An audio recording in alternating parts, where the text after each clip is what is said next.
السلام علیکم ورحمۃ اللہ وبرکاتہ۔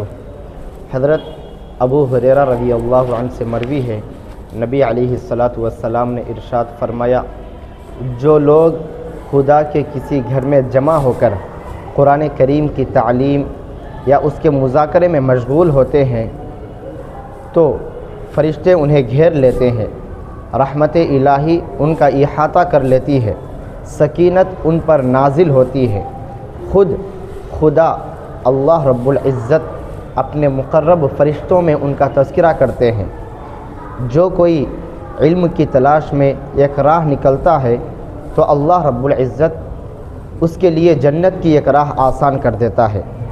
جس کسی کو کسی عمل نے پیچھے کر دیا تو نسب حسب اس کا اعلیٰ خاندان، اس کا قبیلہ اسے آگے نہیں بڑھا سکتا۔ اگر کسی بندے کو آگے بڑھانے والی کوئی چیز ہے تو وہ عمل ہے، تقویٰ ہے، اخلاص ہے۔